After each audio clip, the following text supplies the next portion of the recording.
Prions. Dieu, merci. Nous devions mourir et nous étions voués à l'enfer. Nous qui étions misérables, tu as eu pour nous de la miséricorde. Et par le sang précieux versé sur la croix, tu as éternellement lavé nos péchés. Et c'est sans aucun mérite de notre part, sans que nous ne payions aucun prix, que tu nous as reconnus comme justes. Et tu nous guides jusque dans ton royaume des cieux. Merci. Par le sang précieux que tu as versé, Seigneur, nous avons reçu le salut. Et il y a tous nos frères et sœurs de l'Église de Paris qui vivent ainsi sur cette terre. Que tous les frères et sœurs puissent toujours t'aimer davantage, Seigneur, qu'ils puissent se confier davantage en toi et que dans la vie de tous les jours, ils te reçoivent, Seigneur. Aide-les en ce sens. Que parmi nous, aucun ne soit désintéressé de ce qui te concerne, Seigneur. Qu'aucun ne te connaisse pas. Accorde-nous pour ça ta miséricorde. Et que chaque jour notre foi grandisse. Que nous te connaissions, Seigneur, que nous nous appuyions en toi, que l'on puisse être en communion avec toi. Et guide-nous afin que nous soyons ainsi de précieux saints à tes yeux.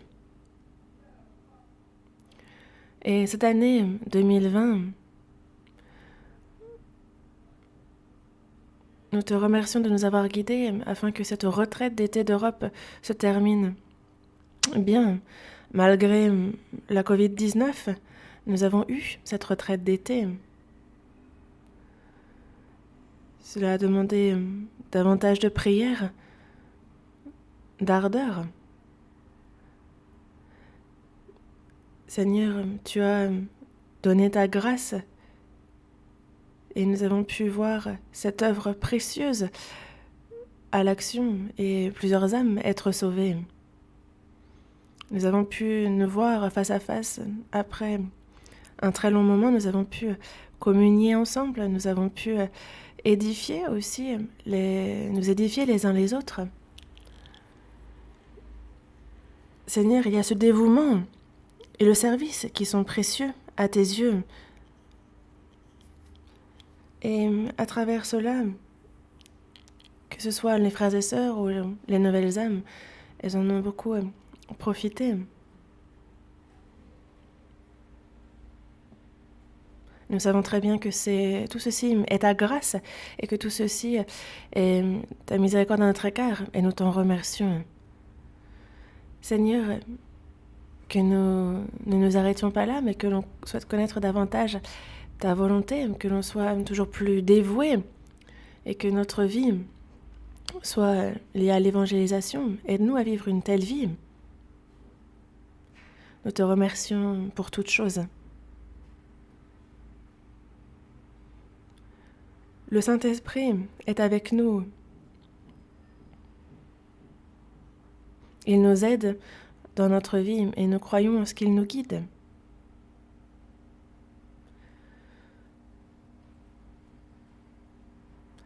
Il y a nos frères et sœurs qui n'ont pu participer à la retraite en Allemagne, mais qui ont participé en ligne. Seigneur, console le cœur de tous ces frères et sœurs par ta parole, soutiens-les et que dans leur vie, ils puissent se confier davantage en toi, qu'ils puissent vivre une foi qui te suit, guide-les en ce sens. Et même si c'est en ligne qu'ils ont participé, sois avec eux par ta grâce. Et nous croyons en ce que tu leur as versé, la force, la grâce, qu'ils s'en revêtent pour qu'ils puissent vivre avec force. Aide-les en ce sens. Aujourd'hui encore, c'est devant ta parole que nous sommes réunis. Ouvre notre cœur, Seigneur. Aide-nous à comprendre cette parole. Que nous la comprenions et accorde-nous aussi la foi de pratiquer ta volonté. Ta miséricorde et ta grâce sont pour tous les frères et sœurs. Et nous nous confions dans le Saint-Esprit et nous avons prié au nom du Seigneur Jésus. Amen.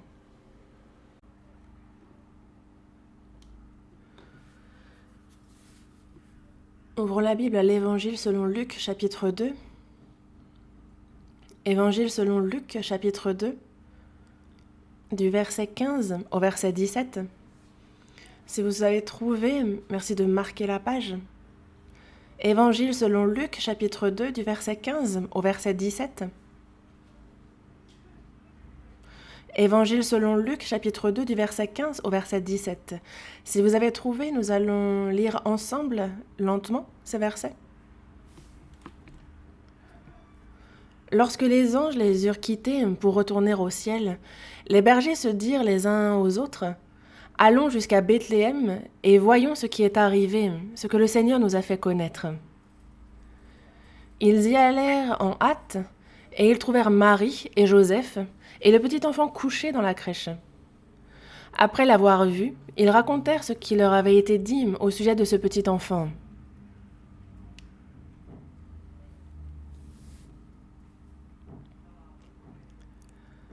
Merci de marquer la page à ce chapitre 2 de l'Évangile selon Luc.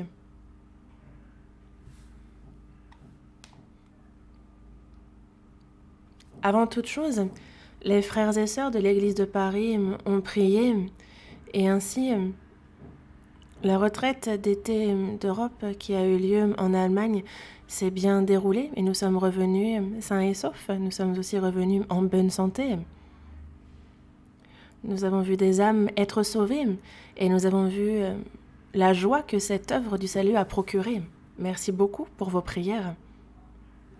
Nous venons de lire l'Évangile selon Luc, chapitre 2. Parmi les 4 évangiles, l'Évangile selon Luc a la particularité d'avoir été écrit dans l'ordre chronologique des événements. Le livre des Actes des Apôtres aussi suit le déroulement des faits et sa rédaction est donc chronologique aussi. C'est Luc qui a écrit l'Évangile selon Luc aussi et le livre des Actes des Apôtres. Luc était médecin et dans Luc chapitre 1 versets 1 à 3, comme il nous le dit, le salut qu'a accompli le Seigneur et la prédication de l'Évangile, l'origine de toutes ces choses, comme il est écrit dans la Bible, en fait, il les a exposés d'une manière suivie. Et pour nous aussi, il est bon pour nous d'étudier la parole aussi dans cet ordre chronologique. Cela est bénéfique pour nous dans la foi. Dans la mesure du possible, je vais essayer de ne pas interrompre cette étude de l'Évangile selon Luc et de voir ensemble chaque semaine un chapitre. La dernière fois, nous avions appris sur l'Évangile selon Luc, chapitre 1, et aujourd'hui, c'est sur le chapitre 2 que nous allons essayer de recevoir un enseignement ensemble. Pour ce qui est de la structure de ce chapitre 2, du verset 1 au verset 7,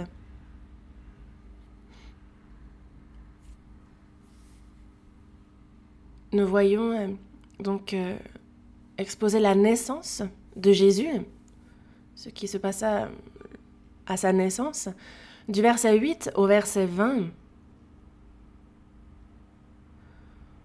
on voit l'accueil des bergers pour Jésus-Christ qui vient de naître. Du verset 21 au verset 24, Jésus est circoncis et selon la loi, il est également consacré au Seigneur. C'est ce qui nous est exposé dans ces versets. Du verset 25 au verset 35, jusqu'au verset 35, on voit l'accueil réservé par Siméon, donc cet homme qui s'appelle Siméon, l'accueil qu'il réserve au Christ et la prophétie qu'il adresse à Marie. Du verset 36 au verset 38, Il y a Anne, la prophétesse, on voit l'accueil qu'elle réserve à Christ. Et du verset 41 jusqu'au dernier verset, jusqu'au verset 52, on voit Jésus dans sa jeunesse et sa rencontre avec les dirigeants, avec les guides religieux. Ainsi, dans le chapitre 2 de cet évangile selon Luc, le sujet principal est l'accueil que l'on réserve au Christ. Qui reçoit le Christ? Il y a dans la Bible plusieurs sujets qui sont exposés. La sotériologie, donc la théorie du salut, ce qui est lié aussi à Dieu. Des sujets vraiment importants. Ils abondent d'ailleurs dans la Bible. Mais dans Luc, chapitre 2, on voit comment plusieurs personnes ont reçu, ont accueilli le Christ. Certains ont été jusqu'à rencontrer personnellement le Seigneur, mais ne l'ont pas reçu. Dieu a accompli parfaitement le salut, n'est-ce pas? Mais ceux qui ont vraiment reçu le Seigneur, ceux qui vraiment ont reçu le salut, sont à part. On se pose donc la question, qui reçoit le Seigneur? Et c'est l'un des sujets abordés dans ce chapitre 2. Et nous aussi, en regardant l'Évangile selon Luc, chapitre 2, nous allons nous interroger sur ce point. Qui reçoit le Christ? Les premiers dont on nous parle, c'est dans le verset 15, les bergers. Lorsque les anges les eurent quittés pour retourner au ciel, les bergers se dirent les uns aux autres. Ce sont donc les bergers dont on nous parle ici, qui vont jusqu'à Bethléem pour voir ce qui est arrivé, ce que le Seigneur leur a fait connaître. Ils y vont en hâte, et une fois qu'ils voient donc le petit enfant couché dans la crèche, et quand on regarde dans le verset 8, on nous parle de ces bergers, et il est dit, il y avait dans cette même contrée des bergers qui passaient dans les champs les veilles de la nuit pour garder leurs troupeaux. Ils étaient donc en plein travail. Ils passaient donc dans les champs, ils gardaient leurs troupeaux les veilles de la nuit. On peut se demander pourquoi est-ce que c'est à des bergers, avant toute autre personne, pourquoi c'est à eux que cette bonne nouvelle de la naissance du Christ est arrivée en premier. La raison ne nous est pas indiquée dans la Bible. Cela n'empêche que on peut supposer que, ne serait-ce pas parce qu'ils sont bergers. Pourquoi? Parce que notre Seigneur est le berger de nos âmes. Il est celui qui guide les âmes de tout homme dans ce monde. Il est bien dit, l'Éternel est mon berger. Ainsi, les bergers passaient donc dans les champs les veilles de la nuit pour garder leurs troupeaux.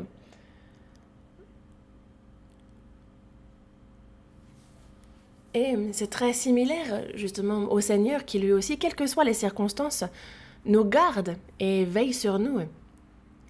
Alors qu'il est vrai que le soir, on peut être envahi, gagné par la peur. Mais on voit que les bergers sont dans les champs les veilles de la nuit pour garder leurs troupeaux. Les bergers sont avec leurs troupeaux. Et si jamais un loup ou une bête sauvage souhaite s'attaquer à une brebis, il faut qu'elle passe au travers du berger. Le vrai berger agit, il est au milieu de ses troupeaux. C'est un peu comme le Saint-Esprit qui marche et agit au sein des frères et sœurs sauvés. Il se manifeste, il veille sur eux, il les garde. De la même manière que les bergers le font pour leurs troupeaux. Jésus agit en nous qui sommes sauvés. Le Seigneur, qui est notre bon berger, le gardien de nos âmes, est né. Et à l'époque, donc, les bergers qui gardaient leurs troupeaux C'était une profession vile et ils étaient pauvres. N'empêche qu'ils faisaient leur maximum. Même dans l'obscurité, ils gardaient leur troupeau. Ils se préservaient aussi quand on regarde dans le verset 14. Il dit « Gloire à Dieu dans les lieux très hauts, et paix sur la terre parmi les hommes qu'il a créés. » Gloire à Dieu dans les lieux très hauts. Ces bergers étaient ceux qui rendaient gloire à Dieu. Et aussi, il dit « Et paix sur la terre parmi les hommes qu'il a créés. » Il parle ici des sauvés. Et donc ces bergers étaient sauvés et rendaient gloire à Dieu. Ils gardaient leurs troupeaux qui étaient faibles et ils prenaient soin d'eux-mêmes aussi. Ces bergers attendaient que le jour se lève, eux qui veillaient la nuit. Ils attendaient que la lumière du matin se lève. C'était avec ardeur qu'ils attendaient ce lever de soleil. Ils attendaient de même le Seigneur. Ils gardaient leurs troupeaux et c'est à eux que cette nouvelle de la naissance du Christ s'est fait connaître en premier. Et pour ce qui est de notre vie, qui est aussi obscure, qui se répète, moi aussi, justement, il y a des âmes qui me sont confiées. Il faut en prendre soin. Il arrive parfois que notre propre foi soit menacée et qu'il faille nous préserver nous-mêmes. Nous passons des fois, il nous arrive de devoir nous battre aussi dans l'obscurité. Le berger est impatient et il attend le lever du soleil, comme la sentinelle attend aussi l'aube.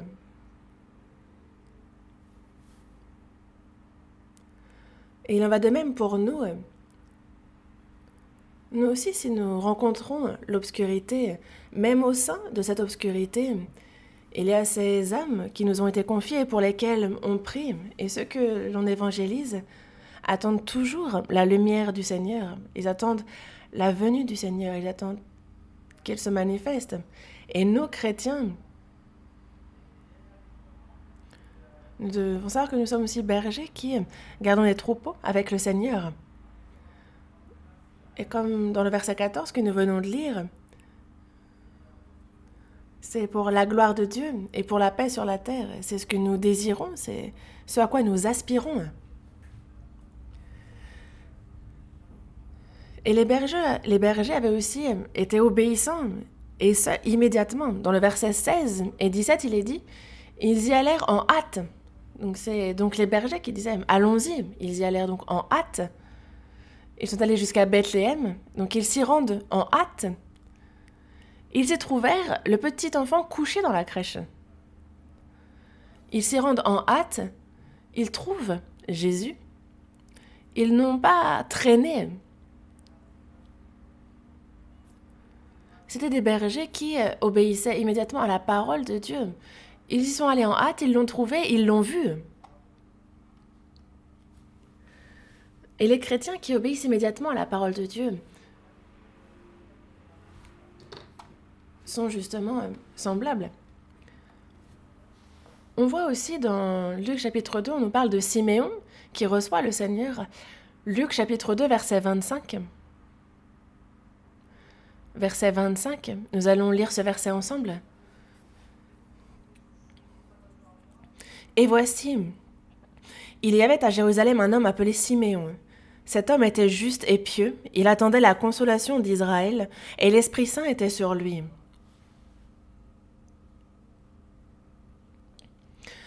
Le Seigneur le dit. Il dit de Siméon qu'il est juste et pieux, et qu'il attendait la consolation d'Israël. Et aussi que l'Esprit Saint était sur lui. C'est ce qui nous est dit. Juste, pieux, attendant la consolation d'Israël, avec lui constamment le Saint-Esprit était. Marquez la page ici et nous allons chercher ensemble le psaume 18. Psaume 18. Psaume 18, verset 27. Psaume 18, verset 27. Psaume 18, verset 27. Je vais lire. Avec celui qui est pur, tu te montres pur, et avec le pervers, tu agis selon sa perversité. Avec celui qui est pur, tu te montres pur. Et avec le pervers, tu agis selon sa perversité. Selon comment nous sommes, alors le Seigneur agit en fonction. Dieu agit en fonction de comment nous sommes. Et il sait très bien qui nous sommes. Il sait très bien si devant lui nous avons un cœur pur ou non. Il connaît très bien les chrétiens, qu'ils sont honnêtes dans leur vie, ceux qui ont les regards tournés vers le Seigneur, ceux qui attendent la consolation qui vient du Seigneur. Il connaît ces chrétiens-là. Et l'Esprit Saint est constamment avec eux et il marche avec eux. Siméon était donc un chrétien semblable. Siméon aspirait au salut du Seigneur. On retourne à l'Évangile selon Luc, chapitre 2. Évangile selon Luc, chapitre 2, vous aviez marqué la page, n'est-ce pas? Évangile selon Luc, chapitre 2, le verset 30. Évangile selon Luc, chapitre 2, verset 30. Car mes yeux ont vu ton salut.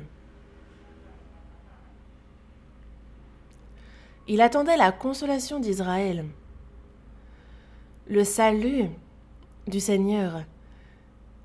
C'est ce que Siméon souhaitait ardemment voir, c'est ce qu'il attendait avec impatience.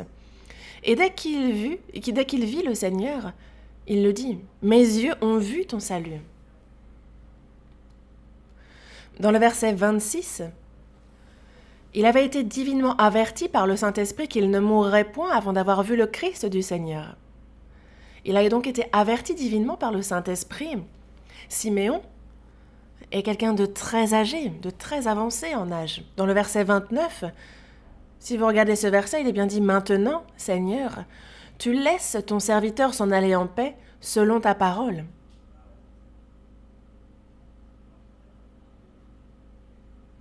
Ainsi, il vivait à Jérusalem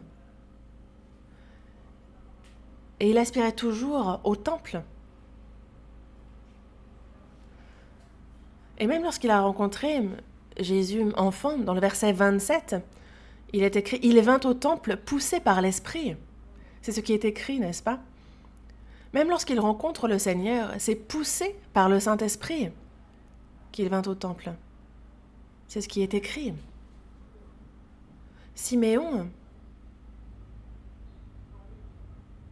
était avancé en âge, il était vraiment seul. Et c'était une longue ombre que sa vie. C'est comme lorsque le crépuscule tombe, si vous regardez votre ombre, elle est très longue. Et donc l'ombre de Siméon était très longue, car il a vécu une longue vie. Mais le cœur de Siméon était toujours tourné vers le temple. Le Saint-Esprit l'avait averti d'événements, lui avait fait la promesse qu'il ne mourrait point avant d'avoir vu le Christ. Et donc si le Christ vient, il viendra au temple. C'est ce qu'il a pensé, et son cœur était ainsi toujours tourné vers le temple. Ce Seigneur qui doit venir, le Christ, le Sauveur d'Israël, le Saint-Esprit l'a dit, et il viendra. C'était une promesse faite. Ainsi, Siméon aspirait ardemment et avec ferveur au Seigneur. Qui reçoit le Seigneur? Ceux qui désirent ardemment son salut le reçoivent. Même si la situation dans laquelle la personne se trouve est très difficile, même si cette vie peut sembler vaine, lorsqu'on arrive au bout de cette vie, lorsque le seul ami qui est à côté de nous, c'est notre longue ombre, si je n'ai plus que cet ami, et malgré cela, une personne qui désire le salut du Seigneur, au final, recevra le Seigneur. Et ces personnes n'ont pas quitté la parole du Seigneur. Dans le psaume 119, ouvrons la Bible au psaume 119, verset 123. Psaume 119, verset 123.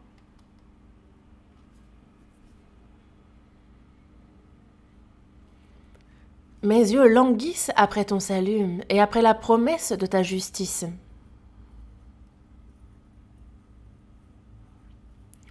Mes yeux languissent après ton salut. Ceux qui aspirent, qui désirent ce salut. Et mes yeux languissent après la promesse de ta justice.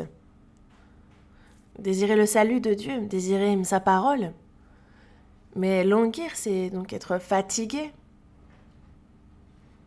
Le Seigneur ne tarde pas. Mais l'on ne voit pas encore son salut, on ne voit pas encore sa justice.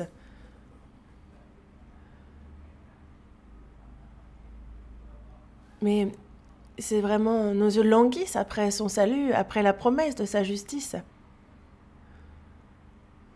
Et alors que l'on se trouve dans les difficultés, comme celui qui a écrit ce psaume, il languissait vraiment après son salut, après son secours, mais les journées s'allongent et il est fatigué d'attendre.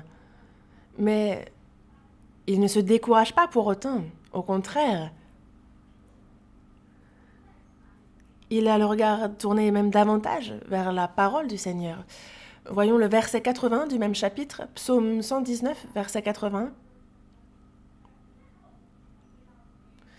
Mon âme languit après ton salut, et j'espère en ta promesse.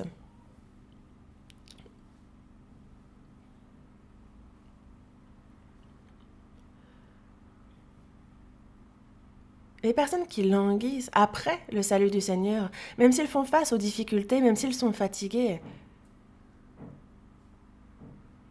même si on a l'impression qu'ils sont découragés et qu'il n'y a plus d'espérance, ils espèrent toujours davantage en la promesse, en la parole de Dieu. Pourquoi ? Parce qu'ils savent que le Seigneur est celui qui édifie, celui qui rebâtit, celui qui rassemble, celui qui guérit, celui qui pense les plaies. Ils le savent. Psaume 147, versets 2 et 4, verset 2 à 4. Psaume 147, du verset 2 au verset 4. Si vous avez trouvé, Psaume 147, du verset 2 au verset 4, lisons ces versets ensemble lentement. L'Éternel rebâtit Jérusalem, il rassemble les exilés d'Israël. Il guérit ceux qui ont le cœur brisé et il panse leurs blessures. Il compte le nombre des étoiles, il leur donne à toutes des noms.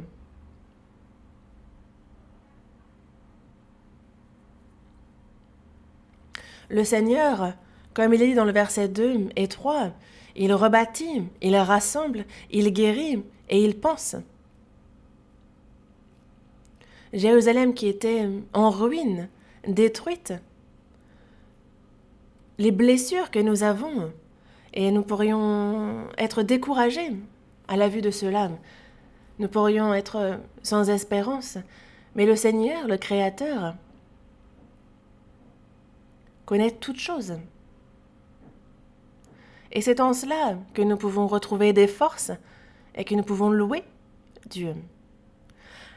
Et il en va de même pour les chrétiens. Dans ce monde, on a l'impression que ce monde peut nous donner quelque chose.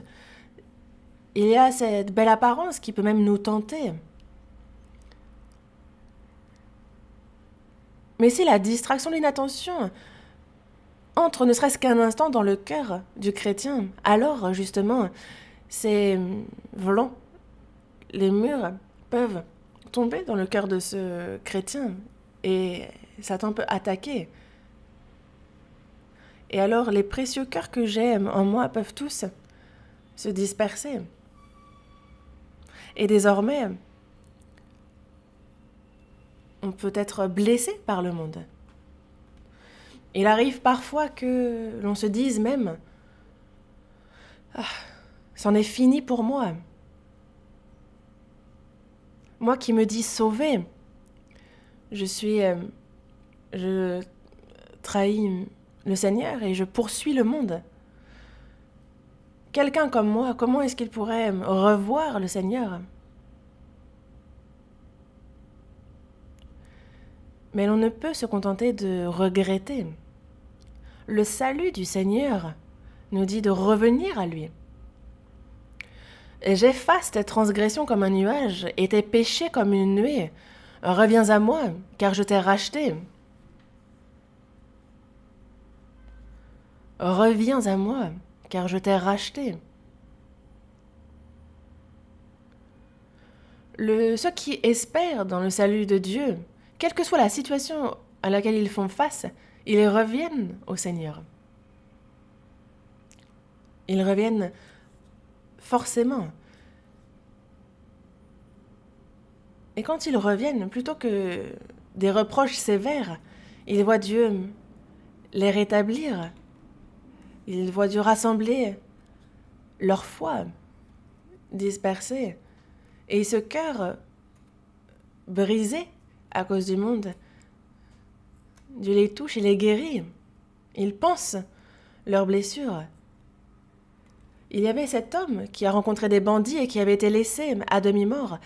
Mais c'est le bon Samaritain qui le sauve. C'est avec le vin et l'huile qu'il le guérit, qu'il pense ses blessures. Le bon Samaritain symbolise Jésus.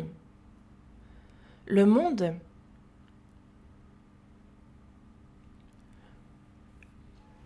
est là où notre corps est battu, frappé par Satan. Nous sommes donc blessés. Mais c'est par le sang précieux du Seigneur qu'il a versé sur nous, qu'il a pansé nos blessures et qu'il nous a guéris. Et c'est bien pour cela que plus c'est difficile, plus c'est compliqué, plus nous devons nous présenter devant sa parole. Voyons le psaume 147, versets 16 et 17.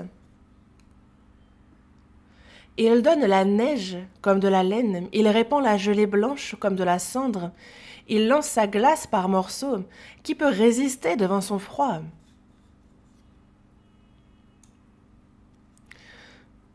Au cours de notre vie, nous rencontrons forcément la neige, nous rencontrons la gelée blanche. Il ne faut pas être surpris, nous y faisons forcément face. L'on voit la neige, la gelée, la glace. Forcément que nous faisons face à des situations difficiles à supporter, qui que ce soit. Et ce n'est pas une souffrance que je connais seule. Si une personne est un chrétien sauvé, alors l'hiver touche tout chrétien. Dans notre vie, nous faisons face à l'hiver. Mais nous devons savoir, et nous le savons d'ailleurs, qu'il y a le printemps. Et c'est bien pour ça que nous pouvons supporter l'hiver. Nous connaissons bien ces 4 saisons. Et c'est vrai que même si l'hiver que nous connaissons maintenant est ardent, nous savons que le printemps arrive forcément. Nous le savons, n'est-ce pas ? Et c'est bien pour cela que nous pouvons vaincre et supporter cet hiver que nous connaissons présentement. Cet hiver, tout le monde le rencontre dans sa vie de foi. Dans le verset 6, regardons le verset 6, « L'Éternel soutient les malheureux », les personnes humbles. Dans le verset 11, « L'Éternel aime ceux qui le craignent, ceux qui espèrent en sa bonté ». Dans le verset 11, on voit ceux qui craignent l'Éternel et ceux qui espèrent en sa bonté.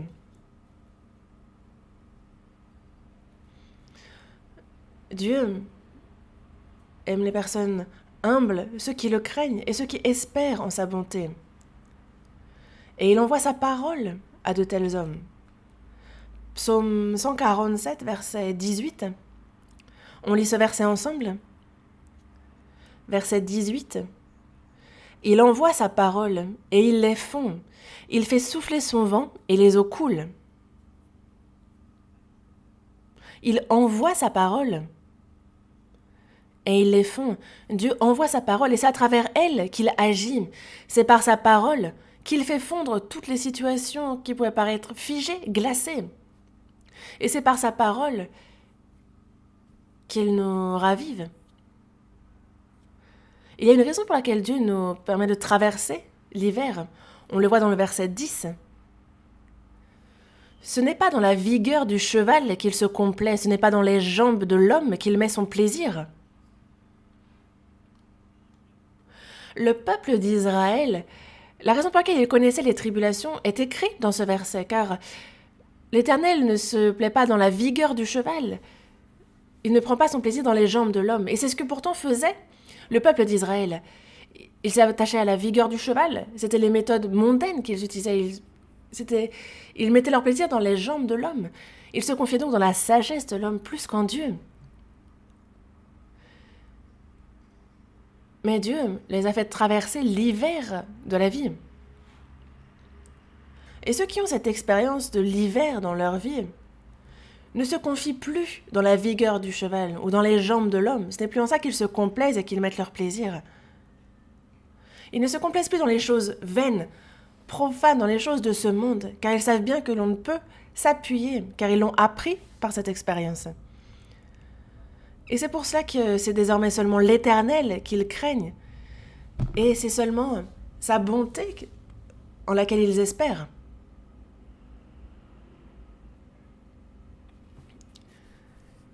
Et c'est pour ça que ceux qui ont traversé cette période sévère, dure, désormais, même s'ils y font de nouveau face, ce n'est pas vers le monde qu'ils vont tourner leur regard.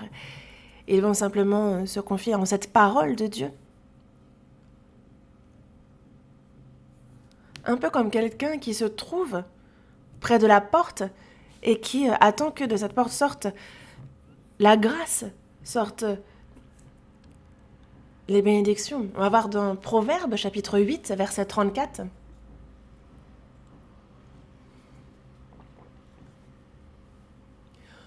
Proverbes, chapitre 8, verset 34.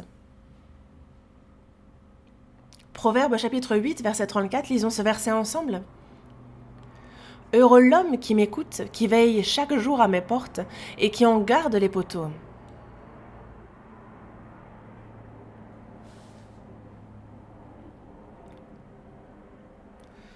La situation actuelle peut être difficile, mais le Seigneur envoie sa parole et il fait fondre cette situation. Il fait en sorte que les eaux de la grâce coulent de nouveau. Et donc cet homme qui écoute et qui met à la porte, c'est ce qu'il attend. Que ce soit vous, que ce soit moi, on se dit, tiens, est-ce que le Seigneur va nous donner sa parole? Est-ce qu'il va accorder sa grâce? Mais si c'est ce en quoi nous espérons, si alors nous écoutons sa parole, si nous prions, si nous lisons sa parole, et que nous veillons chaque jour à sa porte, là où sa grâce peut sortir, si nous prions, si nous patientons, alors il le fera. Quand nous passons les difficultés de la vie, on voit que le salut de Dieu, le Seigneur, est la seule chose qui nous reste. Ceux qui ont passé cet hiver de la foi, au final, ils savent que la seule chose qui leur reste éternellement, c'est le Seigneur et seulement le Seigneur. Ils le savent. Et dans Luc chapitre 2, verset 30, c'est ce que nous dit Siméon. « Mes yeux ont vu ton salut. » Et comme Siméon, ceux qui espèrent ardemment dans le salut du Seigneur le reçoivent. On retourne à l'évangile selon Luc, chapitre 2. Évangile selon Luc, chapitre 2, versets 36 et 37. Évangile selon Luc, chapitre 2, versets 36 et 37. Si vous avez trouvé, lisons-les ensemble. Il y avait aussi une prophétesse, Anne, fille de Phanuel, de la tribu d'Asser. Elle était fort avancée en âge et elle avait vécu 7 ans avec son mari depuis sa virginité. Restée veuve et âgée de 84 ans, elle ne quittait pas le temple et elle servait Dieu nuit et jour dans le jeûne et dans la prière.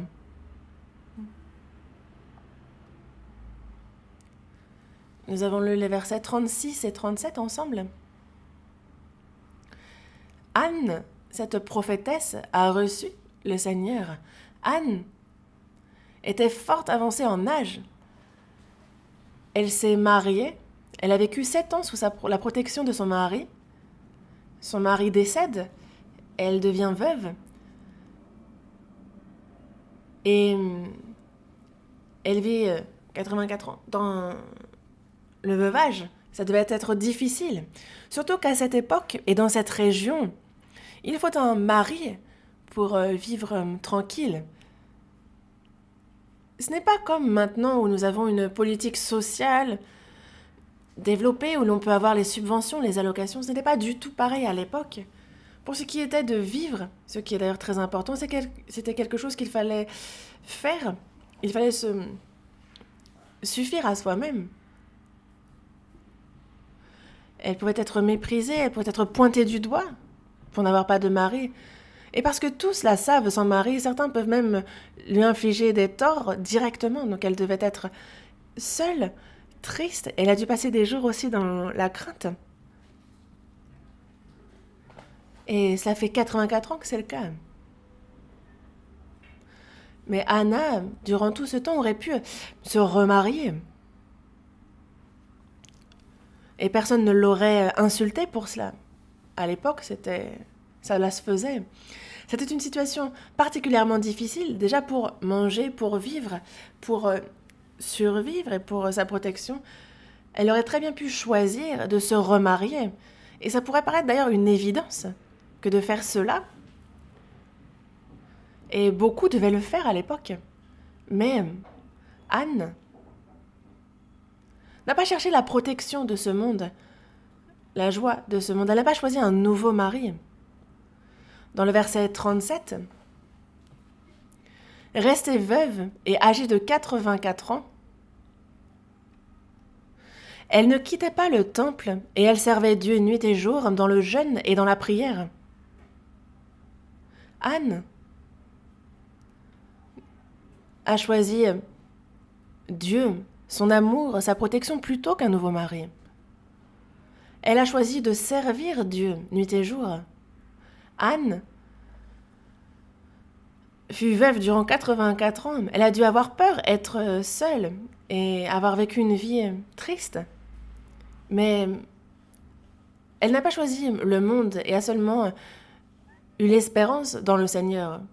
Elle n'a pas quitté le temple quoi qu'il arrive. Elle servait Dieu nuit et jour dans le jeûne et dans la prière. Anne a reçu le Seigneur. Et c'est encore le cas. Beaucoup de personnes disent avoir reçu le salut, mais ils poursuivent le luxe de ce monde. Partent. Que cette personne ait reçu ou non le salut, moi je ne sais pas, le Seigneur seul sait, et donc on ne jugera pas de cela. Toutefois, le salut n'est pas une connaissance, c'est une expérience personnelle. Et ça, il faut le savoir. Quelqu'un qui tombe à l'eau et se noie, qui est secouru. Tout le monde peut avoir entendu parler de cela. Tout le monde peut même en parler en disant « Ah, ben, à ce moment-là, il s'est passé ça, ça. Certainement que la personne a dû avoir peur. » Ce sont des propos que tout le monde peut tenir. Toutefois, si vous êtes la personne qui est tombée dans l'eau, mais qui était en train de se noyer, une personne qui a été secourue, c'est une expérience personnelle qu'elle a eue, n'est-ce pas? Et c'est quelque chose qu'elle ne pourra oublier jamais, qu'elle ne pourra pas oublier dans toute sa vie.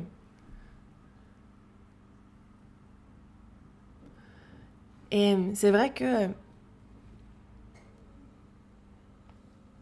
parfois notre vie n'est pas luxueuse et nous sommes parfois méprisés par les hommes de ce monde. Mais la Bible nous dit bien que Jésus lui-même, que le Seigneur n'avait rien de beau. Il était plutôt comme il est dit dans Ésaïe, chapitre 53, verset 2, il est décrit comme il s'est élevé devant lui comme une faible plante, comme un rejeton qui sort d'une terre desséchée. Imaginez, quelque chose qui sort d'une terre desséchée, c'est tout fin, tout fébrile. Il n'avait ni beauté, ni éclat pour attirer nos regards, et son aspect n'avait rien pour nous plaire. C'est ainsi que la parole nous décrit Jésus. Le Seigneur n'avait ni beauté, ni éclat pour attirer le regard des hommes de ce monde. Son aspect n'avait rien pour plaire.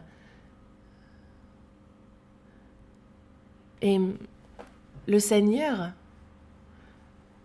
on parle du tabernacle dans l'Ancien Testament, ce qui nous décrit très bien le Seigneur. On avait donc ces pans de murs, et à l'intérieur il y avait le lieu saint et le lieu très saint. Mais ce qui couvrait le tabernacle, comme il est écrit dans Exode chapitre 36, verset 19 en fait, on avait donc la tente, il y avait une couverture de peau de bélier teinte en rouge, et on avait aussi une couverture de peau de dauphin qui devait être mise par-dessus. Donc, en fait, pour ce qui est du tabernacle, vu de l'extérieur, cela n'était absolument pas beau. On avait donc des murs, et quand on regarde de l'extérieur de ces murs, et donc on voit que l'extérieur, on voit simplement des couvertures de peau de bélier, des couvertures de peau de dauphin, et ce n'est absolument pas beau à voir. Donc il n'y avait rien à voir, rien pour plaire. Le tabernacle nous explique bien Jésus, car il en allait de même pour Jésus. Jésus, de l'extérieur, son aspect n'avait rien pour attirer nos regards, pour nous plaire. Ce n'était pas un bel homme. Et c'est pour ça que les hommes l'ont méprisé. Mais on a cette couverture de peau de bélier, cette couverture de peau de dauphin était à l'extérieur. Mais si vous entrez dans ce tabernacle, c'est complètement différent de l'extérieur. Si vous entrez à l'intérieur, quand vous voyez l'intérieur, quand on y entre, on se rend compte combien c'est beau et combien c'est brillant. Dans Exode, chapitre 25 à 30, on nous explique les matériaux utilisés et la manière de construire. Et on voit que de l'or utilisé, et pas n'importe quel or, de l'or pur, de l'or... Quand c'est pur, ça brille, n'est-ce pas? Et c'est donc luxueux. C'est comme l'huile utilisée dans le lieu saint était une huile très coûteuse. Et donc, l'aspect extérieur et l'aspect intérieur étaient vraiment très différents. C'était le cas pour le tabernacle. L'extérieur paraissait... Son aspect vraiment n'avait rien pour plaire, mais l'intérieur était luxueux. Et il en allait de même pour Jésus. À l'époque de Salomon, on a le temple qui est construit, n'est-ce pas? Et il en allait de même à l'époque. Quand on compare l'extérieur du temple, ça n'a rien à voir avec l'intérieur, qui était lui brillant, qui était beau, qui était éclatant. Et il en allait de même pour le Seigneur. Le Seigneur, c'est Dieu, il est la gloire de Dieu même. Et cette gloire est belle, éclatante, mais il est venu dans un corps d'homme, et c'est pour cela que personne ne s'est intéressé à lui. Et ce n'est pas tout. Regardez les églises actuellement. À l'intérieur de l'église, la véritable église, pas une copie, celle où il y a les saints sauvés qui la constituent. On voit le Saint-Esprit qui marche et qui agit en elle. La grâce abonde dans cette église. Dieu aide et guide l'église. Mais Cette Église ne montre absolument pas la beauté que ce monde attend. Certains viennent, on leur dit d'être sauvés, et tous repartent, car c'est leur pensée, c'est leur bénéfice qu'ils cherchent. Ils sont désintéressés car cela ne correspond pas à leurs attentes. Et il en va de même pour le royaume des cieux. Le royaume des cieux aussi. C'est un lieu rempli et recouvert de pierres précieuses. C'est un lieu très beau et éclatant. C'est là où Dieu brille de toute sa lumière, de tout son éclat. Il n'y a plus ni deuil, ni maladie. C'est bien le royaume des cieux. On dit de ce lieu c'est là où abonde l'allégresse, où il y a une allégresse éternelle. C'est bien cela, le royaume des cieux. Mais ce n'est pas ce que les gens de ce monde voient. Ils ne voient pas ces choses. Et il en va de même pour la mort. Cela leur semble lointain et cela ne semble pas les concerner. Ils ne voient pas le royaume des cieux. Et c'est pour ça qu'ils le méprisent aussi. Anne, cette prophétesse, vivait dans ce monde. Pourtant, elle n'a pas placé son espérance dans ce monde. Elle n'a pas quitté le temple. Et plutôt que la beauté de ce monde, c'est toujours le Seigneur qu'elle a choisi de servir, et c'est en lui qu'elle espérait. Elle n'a pas mis son espérance dans le divertissement, dans la joie de ce monde. Anne a vraiment désiré les choses de Dieu. Et on voit le Seigneur la guider vers le royaume des cieux. Anne a reçu le Seigneur. Et c'est actuellement le cas aussi. Ceux qui ne placent pas leur espérance dans le monde, mais ceux qui aspirent, qui espèrent dans le royaume des cieux, vivent en recevant le Seigneur. Jusqu'à présent, nous avons vu dans ce chapitre 2 de l'Évangile selon Luc plusieurs personnes qui ont reçu le Seigneur. Et quand on regarde ces 3 études de cas, ces 3 personnes, les 3 étaient pauvres. Donc, on pourrait se dire, ah, mais est-ce qu'il n'y a que les pauvres qui peuvent recevoir le Seigneur ? Mais ce n'est pas le cas, même si c'est ce qu'on pourrait penser. On a des mages venus d'Orient qui ont également reçu le Seigneur. Évangile selon Matthieu, chapitre 2. Évangile selon Matthieu, chapitre 2. Évangile selon Matthieu, chapitre 2, versets 1 et 2. Matthieu, chapitre 2, versets 1 et 2. Je lis ces 2 versets. Jésus étant né à Bethléem en Judée, au temps du roi Hérode, voici des mages d'Orient arrivèrent à Jérusalem et dirent : Où est le roi des Juifs qui vient de naître ? Car nous avons vu son étoile en Orient, et nous sommes venus pour l'adorer. Lisons le verset 3. Le verset 3, nous allons le lire ensemble. Le roi Hérode, ayant appris cela, fut troublé, et tout Jérusalem avec lui. Nous allons lire aussi ensemble Matthieu chapitre 2, verset 11. On lit ce verset ensemble, le verset 11. Ils entrèrent dans la maison, virent le petit enfant avec Marie, sa mère, se prosternèrent et l'adorèrent. Ils ouvrirent ensuite leur trésor et lui offrirent en présent de l'or, de l'encens et de la myrrhe. Je vais relire ce verset 11. Ils entrèrent dans la maison, virent le petit enfant avec Marie, sa mère, se prosternèrent et l'adorèrent. Ils ouvrirent ensuite leur trésor et lui offrirent en présent de l'or, de l'encens et de la myrrhe.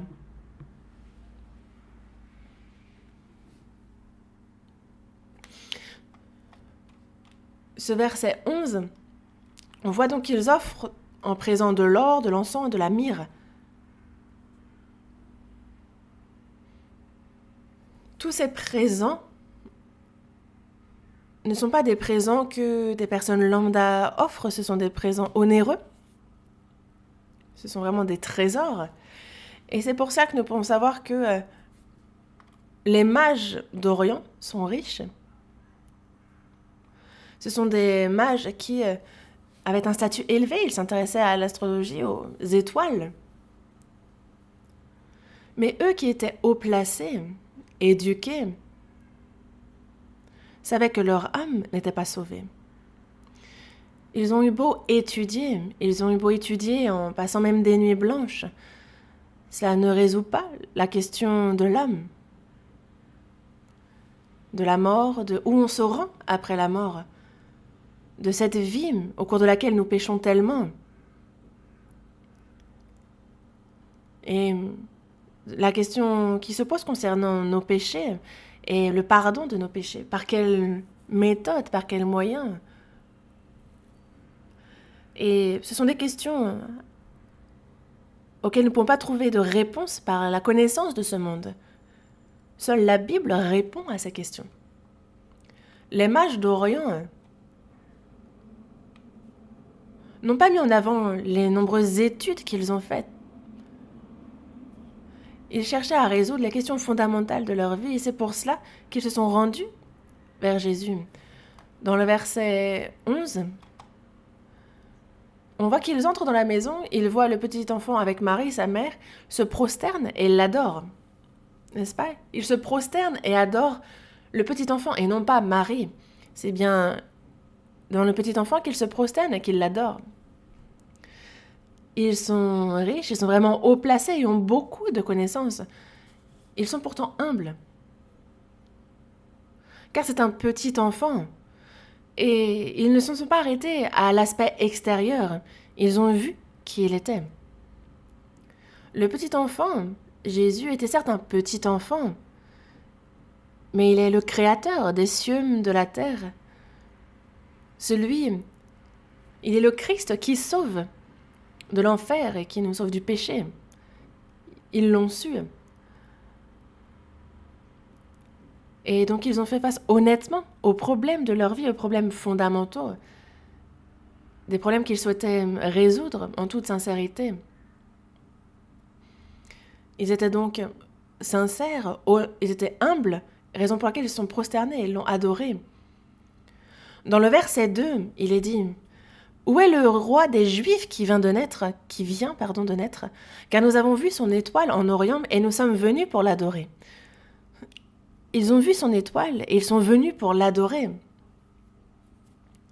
Ils ont des présents, ils ont des connaissances, mais ils ne l'ont pas utilisé.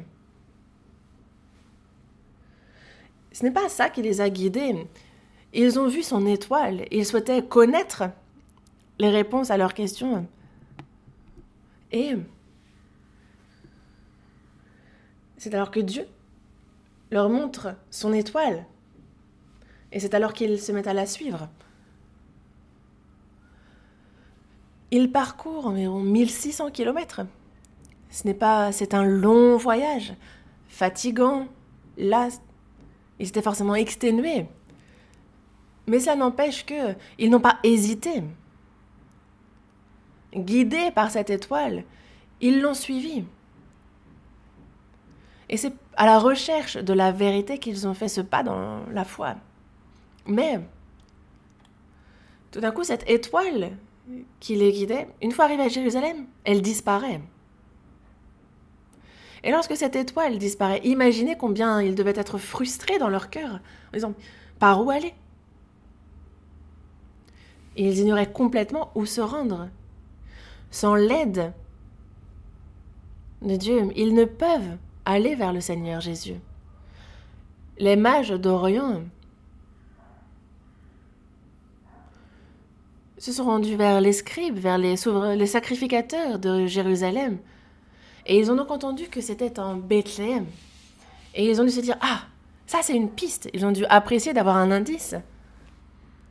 Mais certainement que leur cœur frustré était toujours autant frustré, parce que cette étoile s'était volatilisée. Imaginez, vous conduisez et tout d'un coup le GPS s'éteint. Alors, on ne sait pas où aller. n'est-ce pas? On est frustré, on conduit de manière incertaine. Mais dans le verset 9, après avoir entendu le roi, ils partirent. Et voici, l'étoile qu'ils avaient vue en Orient marchait devant eux jusqu'à ce qu'étant arrivée au-dessus du lieu où était le petit enfant, elle s'arrêta. Donc cette étoile qu'ils avaient vue en Orient, c'est donc cette même étoile qui réapparaît et qui marche devant jusqu'à ce qu'ils arrivent devant le petit enfant. Et c'est là où elle s'arrête.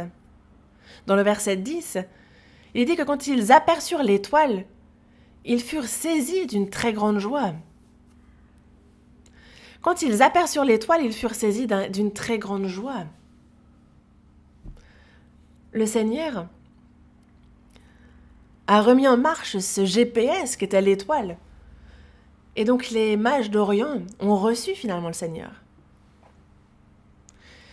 Et cela fonctionne encore maintenant. Ceux qui sont humbles,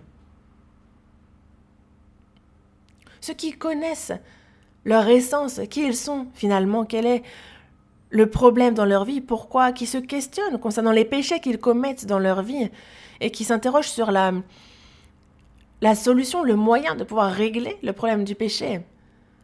Sachant que ce n'est pas les études dans ce monde, ce n'est pas la connaissance de ce monde qui sauve, mais ceux qui espèrent et désirent seulement être guidés par le Seigneur, ceux-là le reçoivent. De telles personnes reçoivent le Seigneur. Mais les guides religieux, les chefs religieux n'ont pas reçu le Seigneur. Ils connaissaient bien sa venue, mais ils ne l'ont pas reçu. Matthieu chapitre 2, versets 3 et 4. Le roi Hérode, ayant appris cela, fut troublé, et tout Jérusalem avec lui. Il assembla tous les principaux sacrificateurs et les scribes du peuple, et il s'informa auprès d'eux où devait naître le Christ. Verset 5. Ils lui dirent « À Bethléem en Judée, car voici ce qui a été écrit par le prophète. Et toi, Bethléem, terre de Juda, tu n'es certes pas la moindre entre les principales villes de Juda, car de toi sortira un chef qui paîtra Israël, mon peuple. » J'ai lu jusqu'au verset 6. Le roi Hérode et tout Jérusalem furent troublés en entendant la nouvelle. Oh, le Christ est venu. Mais personne parmi eux n'est allé à la rencontre du Seigneur, du Christ. Même les principaux sacrificateurs, les scribes du peuple, ils étaient experts en la matière, en la parole. Ils ont bien dit, ils connaissaient que ce serait à Bethléem, en Judée, qu'il viendrait. Ils avaient la connaissance, mais pas du tout à cœur, de recevoir le Christ. Et par exemple, ils savaient très bien que s'ils révélaient le lieu de naissance de ce Christ au roi Hérode, alors ce que ferait le roi Hérode ensuite, ce serait de le tuer. Ils le savaient.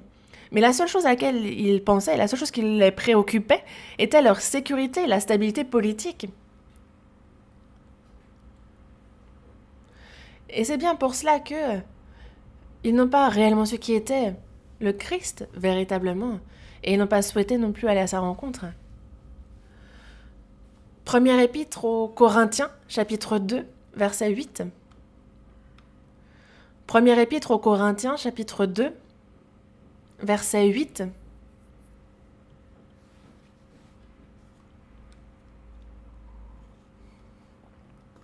C'est bien 1 Corinthiens, chapitre 2, verset 8. Première épître aux Corinthiens, chapitre 2, verset 8. Si vous avez trouvé, nous lisons ce verset ensemble. Sagesse qu'aucun des chefs de ce siècle n'a connue, car s'ils l'eussent connue, ils n'auraient pas crucifié le Seigneur de gloire.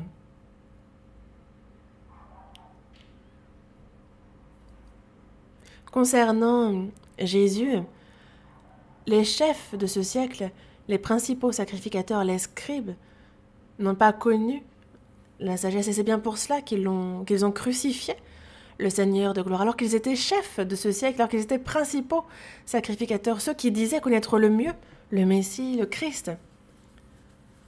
Ils avaient l'Ancien Testament, ils avaient des sacrificateurs, ils avaient de l'argent, la connaissance. Ils étaient également en position d'être respectés par le peuple. Et pourtant, ils ne connaissaient pas du tout le Seigneur. Ils étaient surpris d'ailleurs quand ils ont vu Jésus dans son enfance. Nous allons retourner à l'Évangile selon Luc, chapitre 2. Évangile selon Luc, chapitre 2, versets 46 et 47. Évangile selon Luc, chapitre 2, versets 46 et 47. Au bout de 3 jours, ils le trouvèrent dans le temple, assis au milieu des docteurs, les écoutant et les interrogeant. Tous ceux qui l'entendaient étaient frappés de son intelligence et de ses réponses.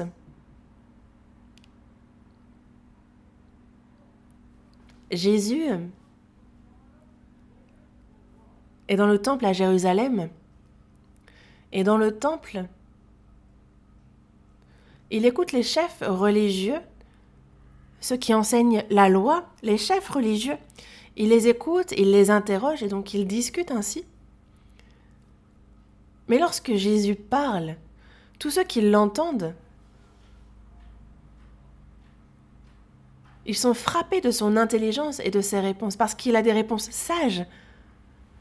Ils sont donc frappés de cela.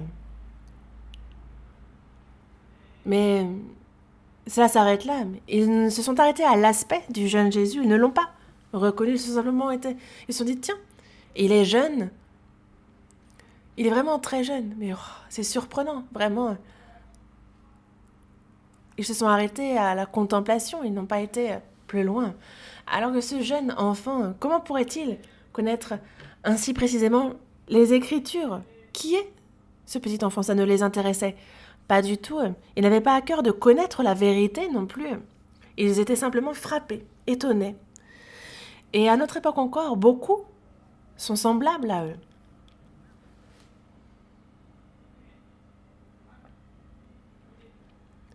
La parole de Dieu est vraiment frappante, surprenante. Certains la lisent et se disent « Ah, c'est frappant, c'est surprenant, on a le futur qui est prophétisé et cela s'accomplit comme c'est écrit. » Et lorsqu'on leur montre des preuves de la véracité de la Bible, ils sont frappés, surpris. Mais ça s'arrête ici. Ils ne s'intéressent pas au salut, à comment le recevoir, à qui est ce Dieu de la Bible. Ils en sont désintéressés. Ils prennent plaisir à vivre dans ce monde. Ils prennent plaisir à pécher. Et parce que ils méprisent Dieu, parce que cela ne leur pose pas de problème de vivre sans lui.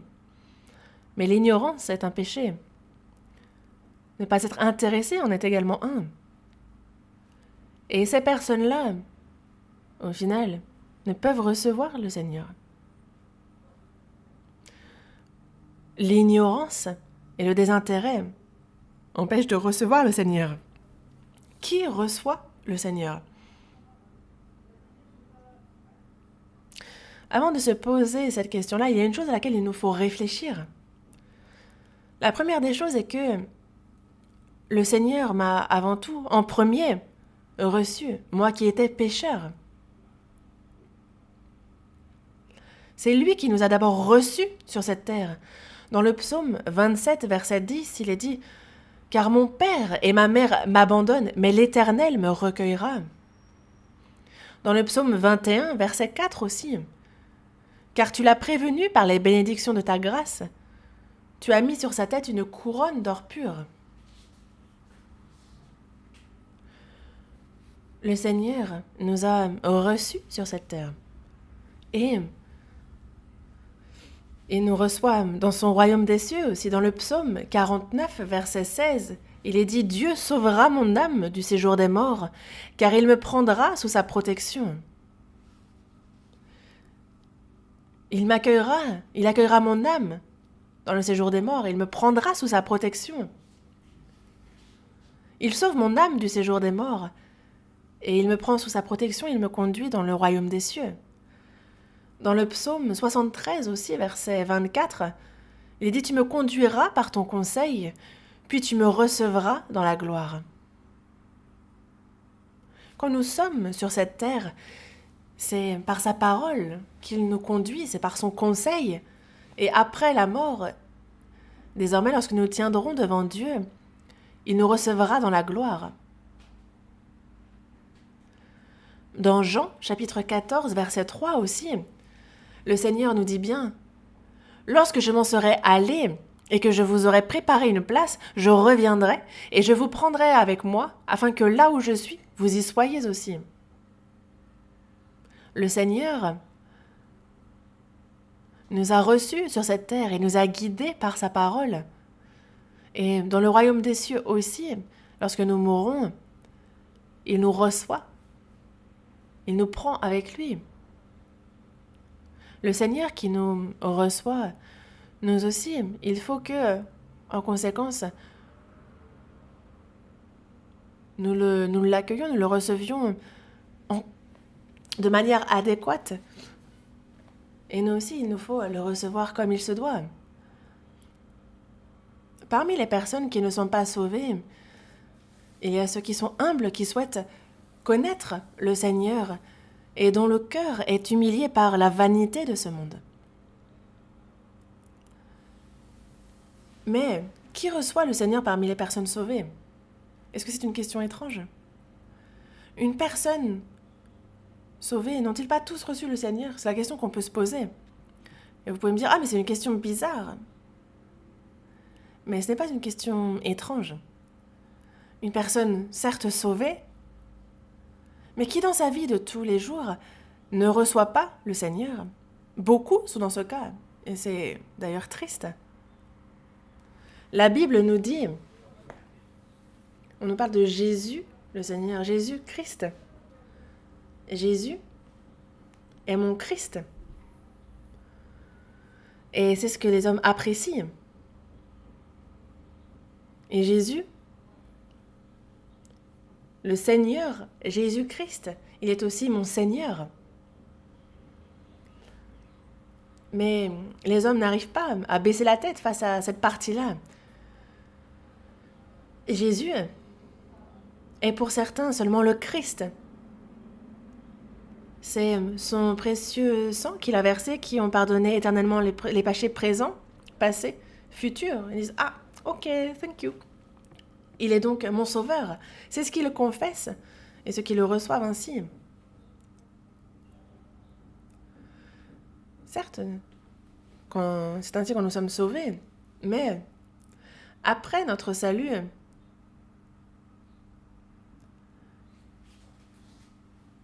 il y a ceux qui reçoivent le Seigneur seulement comme Christ et qui ne le reçoivent pas comme Seigneur.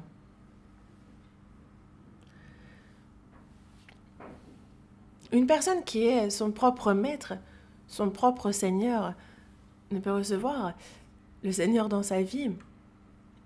C'est le Seigneur Jésus-Christ. Il est donc et Jésus et Christ, notre Sauveur. Et en même temps, il est notre Seigneur. Et c'est bien pour cela que lorsque nous prions en s'adressant à lui avec le terme Seigneur.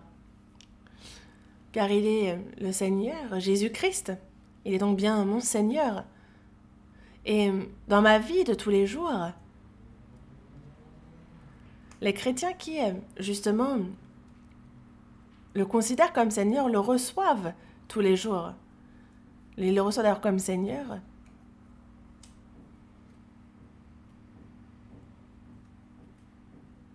Et donc c'est chaque jour qu'ils sont ensemble, qu'ils sont dans la communion, qu'ils se réjouissent ensemble. Et une telle personne va pouvoir toute sa vie louer le Seigneur. Prions ensemble. Seigneur, merci. Tu nous as sauvés de tous ces péchés. Tu nous as sauvés de ce terrifiant jugement qui nous conduisait en enfer. Seigneur, tu es le Christ qui nous a sauvés. Et pas seulement. Tu es aussi le Maître, le Seigneur, le Roi dans notre vie. Que tous les frères et sœurs sauvés de l'Église de Paris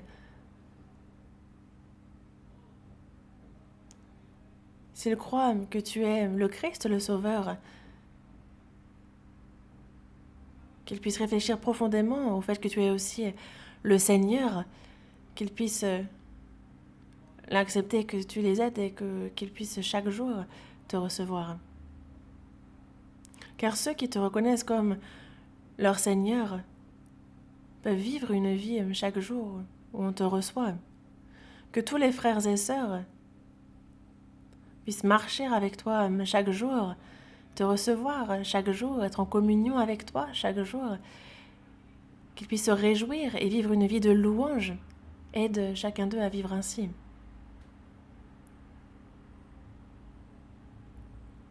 Nous devrions être ensemble dans la communion, mais à situation difficile, que il y a des frères et sœurs découragés, éloignés.